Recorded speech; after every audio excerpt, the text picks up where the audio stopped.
হে উম্মতেরা, তোমরাও দিন গণনা করো। যখন তোমরা শাবান পাও, যখন তোমরা শাবান মাস পাও, তখন তোমরাও দিন গণনা শুরু করো।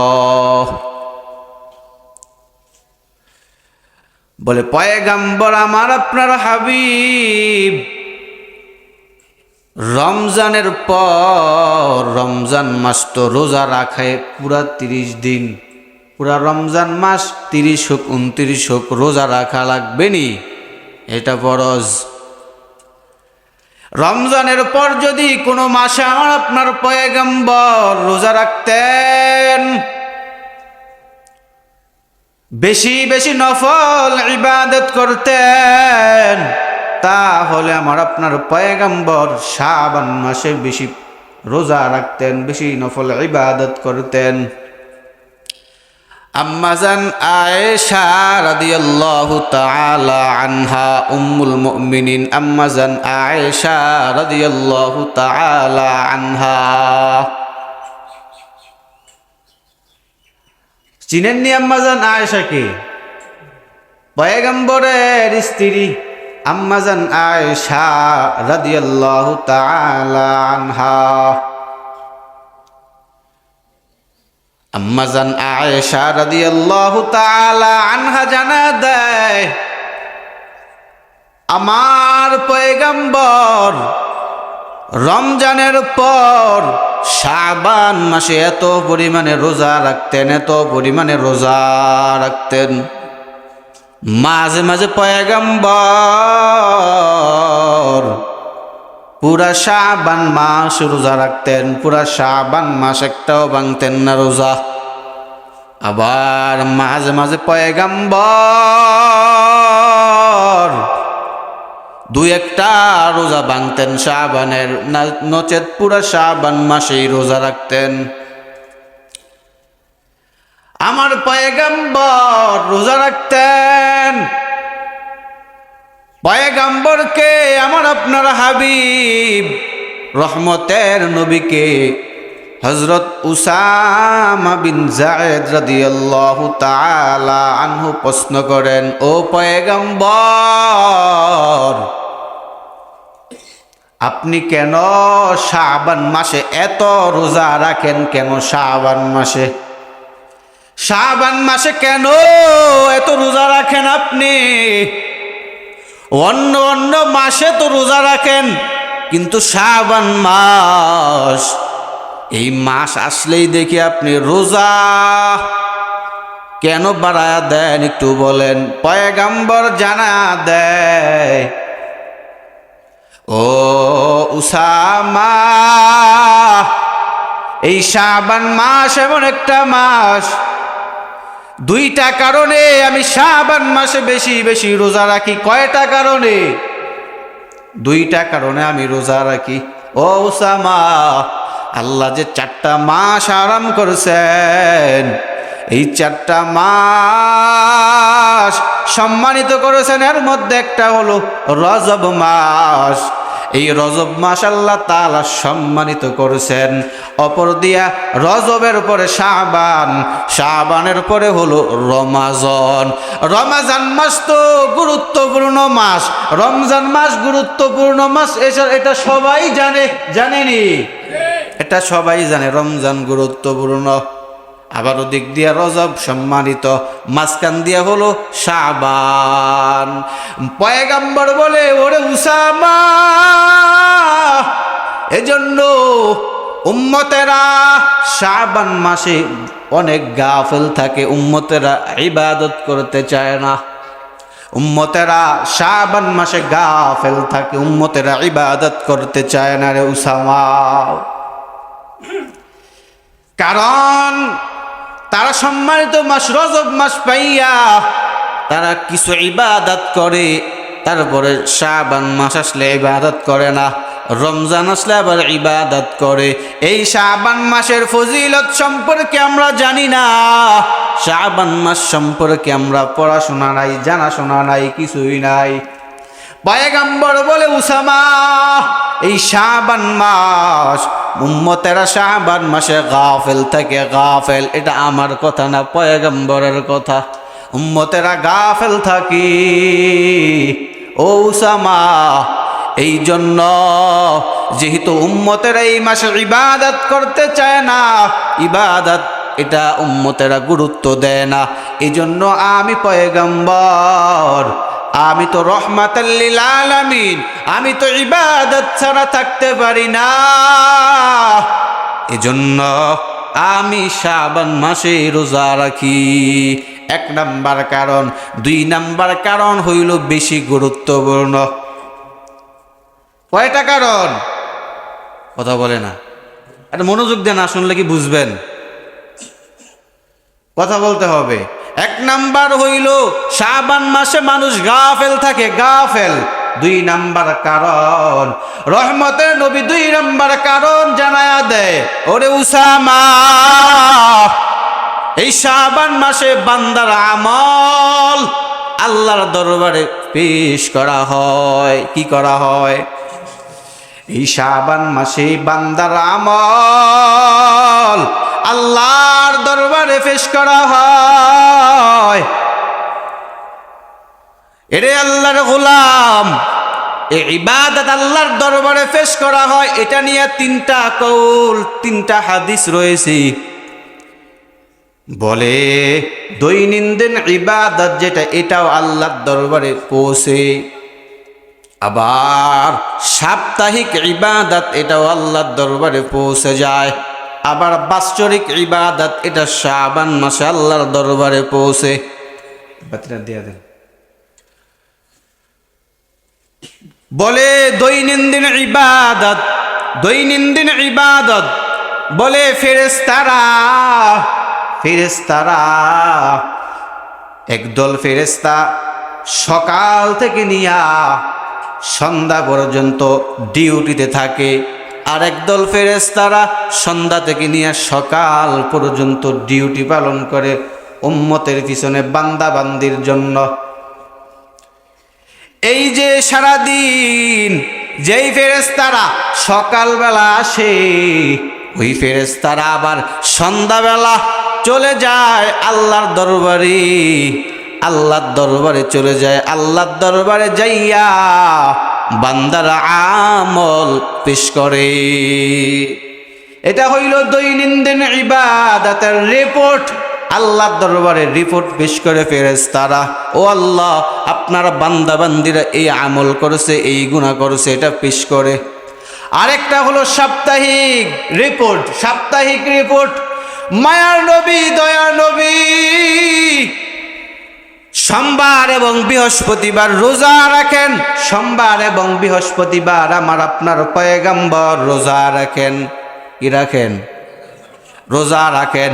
রহমতের নবীকে জিজ্ঞাসিত করা হলো, ও পয়গম্বর, আপনি কেন সোমবার এবং বৃহস্পতিবার রোজা রাখেন? পয়গম্বর, আপনি কেন এই 2 দিনে রোজা রাখেন? নবী করিম সাল্লাল্লাহু আলাইহি ওয়াসাল্লাম জানা দেয়, ও সাহাবায়ে কেরাম, এই 2 দিন বান্দার আমল আল্লাহর দরবারে পেশ করা হয়। বৃহস্পতিবারে বান্দার আমল আল্লাহর দরবারে পেশ করা হয়। আর সোমবারে রোজা রাখি আরেকটা কারণ, সেটা হইল রে সাহাবায়ে কেরাম, সোমবার দিন আমি দুনিয়ার জমিনে পদার্পণ করেছিলাম, এই জন্য আমি রোজা রাখি সোমবার এবং বৃহস্পতিবার। সোমবারে পয়গম্বর জন্মগ্রহণ করেছেন এবং সোমবার এবং বৃহস্পতিবার বান্দার আমল কোথায় যায়? আল্লাহর দরবারে যায়, আল্লাহর দরবারে পেশ করা হয়। এই জন্য রহমতের নবী বলেন, আমি চাই আমার আমল আল্লাহর দরবারে রোজা অবস্থায় পেশ হোক। কি অবস্থায়?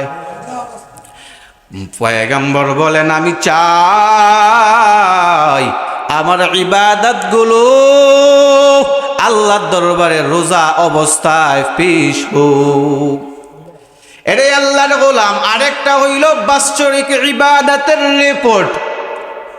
ফেরেশতারা পুরা বছরের ইবাদতের রিপোর্ট আল্লাহর দরবারে পেশ করে, সেটা হইল শাবান মাসে। শাবান মাসের প্রত্যেকটা দিনে আল্লাহর দরবারে পেশ করে ইবাদতের রিপোর্ট।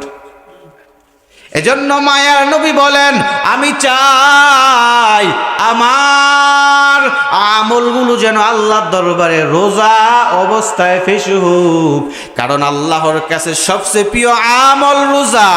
এই রোজা তো আল্লাহর বড় প্রিয়, আর আল্লাহর যেটা প্রিয় সেটা আমি কিভাবে ছেড়ে দেই? এজন্য নবী ওই শাবান মাসের দিন, শাবান মাসে বেশি বেশি রোজা রাখতেন। আপনি যদি কোনো একটা অফিসে, এই কথা বলো না, আপনি যদি কোথাও চাকরি করেন, আপনি খুব মনোযোগ দিয়ে ধরেন কাজ করেন। ওই কোম্পানির মালিক একদিন আসলো কোম্পানিতে দেখাশোনা করার জন্য। হঠাৎ করে কোম্পানির মালিক যখন কোম্পানির মধ্যে প্রবেশ কইরা দেখে আপনি পুরা মাস সুন্দরভাবে কাজ করেন, ফাঁকি দেন না। মালিক কোম্পানির মধ্যে ঢুইকা দেখে আপনি অহেতুক অনর্থক কাজের মধ্যে লিপ্ত আছেন। বলেন তো, মালিকের চিন্তাধারা আপনার উপর ভালো থাকবে নাকি খারাপ হয়ে যাবে? খারাপ হয়ে যাবে, ভালো থাকবে না। আর এক আল্লাহর বান্দা, হ্যাঁ ঠিক মতো কাজ করে না, কিন্তু মালিক আইসা দেখছে ওই আল্লাহর বান্দা কাজের মধ্যে মনোযোগ দিয়া কাজ করতেছেন। বলেন তো, তার উপর চিন্তা ভাবনা কি ভালো থাকবে না খারাপ থাকবে? ভালো থাকবে। কারণ কি? কারণ সে মালিকের নজরে পড়ে গেছে। মালিক তাকে দেখছে, মালিক বান্দারে দেখলো যে সারা মাস কাজ করলো, তাকে দেখলো সে অহেতুক অনর্থক কাজে লিপ্ত। মালিক মনে মনে ভাবতেছে তাহলে মনে হয় পুরা মাসই সেভাবে কাটায়, আর যে পুরা মাস ঠিক মতো কাজ করে না, মালিকের সামনে মালিকের নজরে পড়ে গেল সে কাজে মনোযোগী। মালিক এইবার ভাবলো সে মনে হয় পুরা মাসে ভাবেই কাজ করে।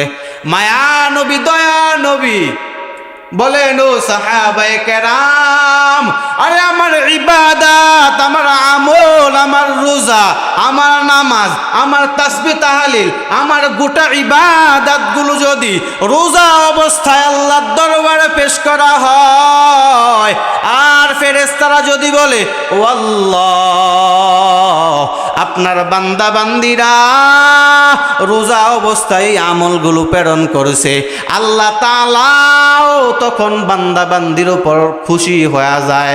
আল্লাহ তাআলাও ওই বান্দা বান্দির উপর রাজি খুশি হয়ে যায়। এই জন্য এই রজব মাস ইবাদতের মাস। রমজানের পরে সবচেয়ে গুরুত্বপূর্ণ মাস হলো রজব মাস। এই রজব মাসে বান্দা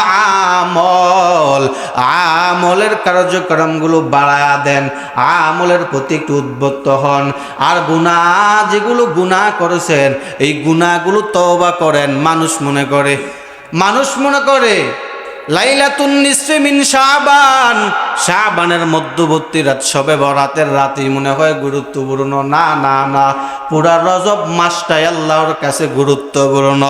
এই রজব মাসে শুধু তাই নয়, পয়গম্বর শুধু রোজা রাখতেন না, পয়গম্বর এই দিনে বেশি বেশি বেশি বেশি নফল নামাজ আদায় করতেন। বলে ফরজ ইবাদতগুলো আপনি জোহর নামাজ পড়লেন, আসর নামাজ পড়লেন, ঈশা নামাজ পড়লেন, ফজর নামাজ পড়লেন, এই নামাজগুলো হইল মূল ডিউটি। কি ডিউটি? মূল ডিউটি। আল্লাহর ওয়ার্ডার এগুলো পালন করা লাগবে, এগুলো পালন করা লাগবেই। আপনি কোনো বাহানা দিলে হবে না, এগুলো পালন করা লাগবেই, এই ইবাদত করা লাগবেই, 5 ওয়াক্ত নামাজ পড়া লাগবেই। কিন্তু নফল ইবাদত এটা হইল ওভার ডিউটি। এটা যদি আপনি করেন সওয়াব পাবেন, না করলে গুনাহ হবে না। কি হবে না? না করলে গুনাহ হবে, না করলে সওয়াব।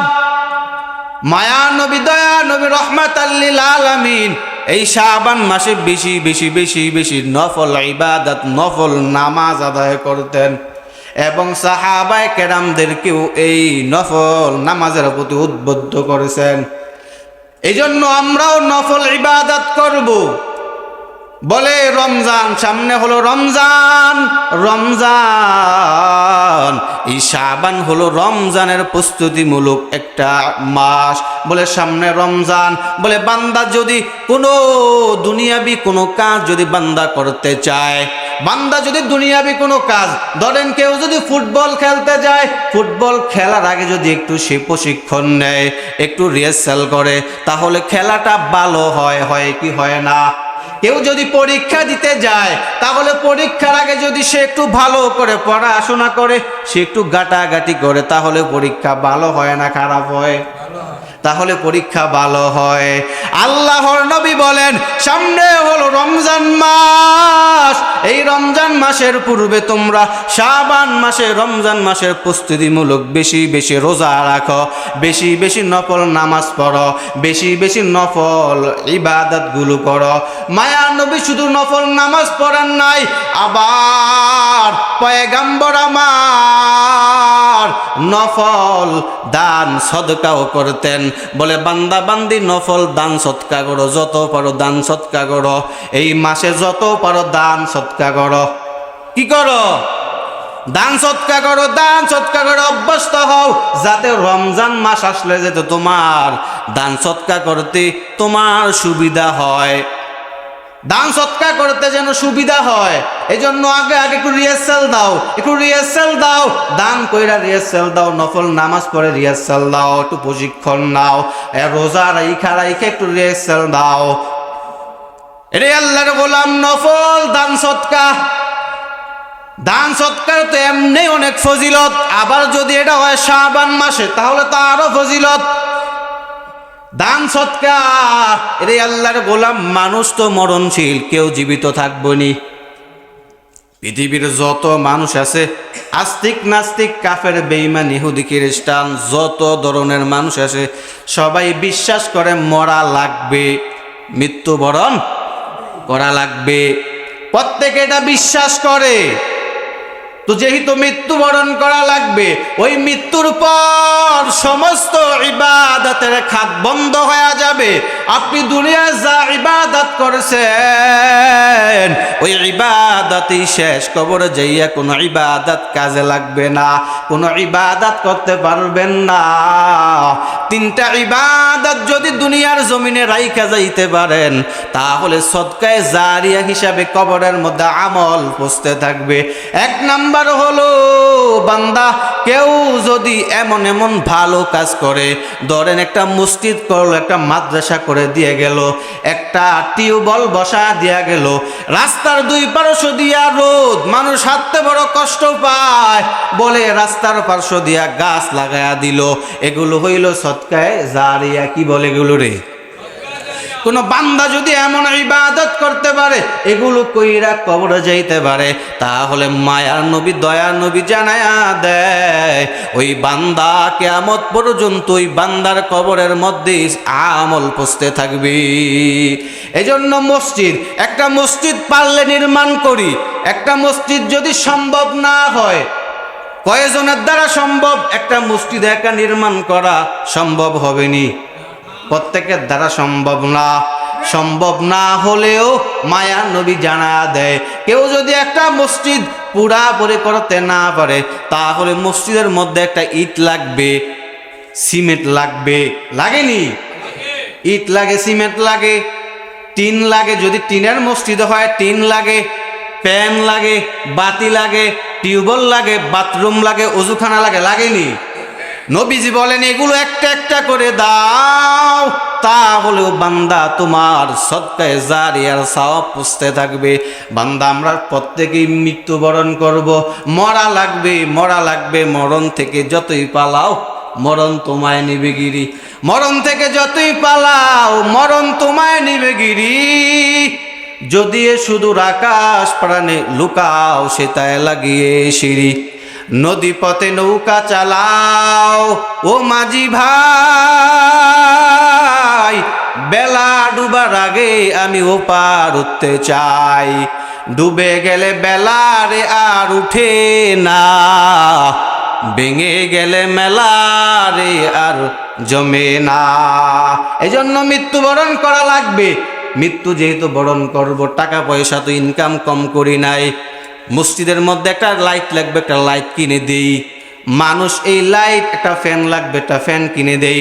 মানুষ এই লাইট ফ্যানের মধ্যে, মানুষ এই লাইটের আলোতে নামাজ পড়বে, ফ্যানের বাতাসে মানুষ দাঁড়ায় সুন্দরভাবে নামাজ আদায় করবে। বলে বান্দা, ওই বান্দা নামাজ পইরা,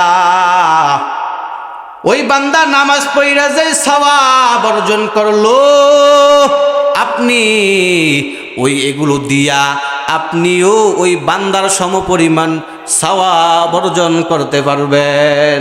এজন্য কেউ যদি পারেন জায়গা দিবেন, মসজিদে একটু জায়গা সম্ভব হলে একটু জায়গা দিবেন, একটু যদি পারেন একটা ওযুখানা করে দিবেন। এগুলো কইরা দিলে বান্দা মানুষ নামাজ ইবাদত করে যেই সওয়াব অর্জন করলো, আপনি নামাজ পইরা তো আপনি সেই সওয়াব অর্জন করলেন, এক্সট্রা ওই বান্দা নামাজ পইরা যে সওয়াব অর্জন করলো, আপনার আমল নামায়ও সেই সওয়াব আল্লাহ দিয়া দিবেননি। এজন্য এই মাসে দান সদকা করবেননি, করবেন তো? এই মাসে বেশি বেশি দান সদকা করবেন। একটু লাইট ফ্যান মসজিদে কি লাগে দেখবেন, মসজিদে কি লাগে না লাগে একটা খেয়াল করবেন। মসজিদের মধ্যে যা লাগে আইনা দিবেন, দেখবেন এটা পরকালের মধ্যে, কবরের মধ্যে অন্ধকার, ওই কবর অন্ধকার কবর, ওই কবর যদি বান্দা আলোকিত করতে চান, তাহলে বান্দা বান্দিগণ দুনিয়ার জমিনে থাইকা ইবাদত কইরা তারপরে যাওয়া লাগবে। তাহলে ওই কবর অন্ধকার আলো হয়ে যাবে, নচেত ওই অন্ধকার কবরে বান্দা থাকা লাগবে। ছোট্ট একটা ঘর কেমনে থাকবো বলেন? এই জন্যই শাবান মাসে বেশি বেশি কি করব? নফল দান সদকা করব। আর একটা বিষয়, সেটা হলো যাকাত। সেটা কি? অনেকে মনে করে যাকাত রমজানে দেওয়া লাগবে, রমজানে দিলে 170, এই আশায় বসে থাকে রমজানে যাকাতটা দিব। হ্যাঁ দেয় রমজান, একদম মানুষ বাঙালি মাশাআল্লাহ এদিক দিয়ে সচেতন। শেষ 10 দিন, ঈদের 2 দিন আগে দেয়। তো 2 দিন আগে যাকাত পাইয়া গরিব মানুষ করবে কি? আপনি যাকাত যারা দিবেন, একটা অনুরোধ থাকবে, সাহাবায়ে কেরামদের একটা আদত, আপনি বেশি চালাকি করতে যায় না যে রমজান মাসে দিলে সওয়াব বেশি হবে। ঠিক আছে, আপনি যাকাত দেওয়ার অর্থ কি? যাকাত দেওয়ার মানেটা কি? দারিদ্র বিমোচন, এই তো, যাতে দরিদ্র মানুষ যাতে কষ্ট না পায়, দারিদ্র বিমোচন, এটারই নিয়ত যাকাত দেওয়া, তাই না? তা আমরা যাকাত দিব। এখন যাকাত যে দিব, যে ব্যক্তি গরিব মানুষ, হ্যাঁ যদি আপনি আগে ভাগে যাকাতটা দেন, তাহলে তার রমজান একটা চিন্তা থাকে না যে রমজানে আমার কাজ করতে হবে, রমজানে আমার এটা করতে হবে সেটা করতে, তার একটা চিন্তা টেনশন থাকে না যদি আপনি আগে ভাগে যাকাতটা দিয়ে দেন। আপনি যদি ঈদের 2 দিন আগে যাকাত দেন, তাহলে এই বান্দা তো সারা মাস, রমজান মাসটা সে কষ্ট পাবে। সে ইবাদত করতে, কাজ করতে গেলে, যারা রিক্সা চালায় কত কষ্ট না, যারা গরিব মানুষ, যারা যেই কাজ করুক না কেন প্রচুর কষ্ট। এই জন্য সাহাবায়ে কেরাম একটা আদত ছিল, একটা অভ্যাস ছিল, তারা শাবান মাসে, রমজানের আগে এই শাবান মাসেই যাকাত দিয়ে দিতেন, যাতে গরিব মানুষগুলো কষ্ট না পায়। আপনি ওই যে বলবেন 170 হুজুর রমজান মাসে দিলে, আরে আপনার নিয়তের খবর জানে কে? নিয়তের খবর জানে আল্লাহ। আপনি যদি এই নিয়ত করে দেন, আরে এই বান্দা যাতে কষ্ট না পায়, এই বান্দা যাতে কষ্ট না পায় রমজান মাসে, এই জন্য আমি আগে আগে দিয়ে দিলাম। আরে আল্লাহ, আপনি 170 কি, আল্লাহ চাইলে আরো বেশি দিতে পারে কিনা? না আল্লাহর ক্ষমতা নাই? আল্লাহর তো ক্ষমতা আছে। আপনার নিয়তের উপর সব নির্ভরশীল। ইন্নামাল আমালু বিন্নিয়াত, নিয়ত ঠিক থাকবে। নিয়ত যদি এই নিয়ত করেন যে এই মানুষটা কষ্ট পাবে, তা আমি একটু আগে আগে যাকাত দিয়ে দিই, তা আগে আগে যাকাতটা দিয়ে দিলে সে রমজান মাসে আরামে থাকলো, সে কষ্ট পাইল না, তাহলে আল্লাহ হয়তো আপনাকে ওই 70 গুণের থেকেও বেশি সওয়াব দিয়ে দিবেন। সুবহানাল্লাহ। এই জন্য আপনাদের কাছে অনুরোধ থাকবে, আপনার রমজানের আশা করে, শেষ 10 দিনে আশা করে বসে থাকবেন না, আগে আগে দিয়ে দিয়েন। ঠিক আছে তো? ইনশাআল্লাহ।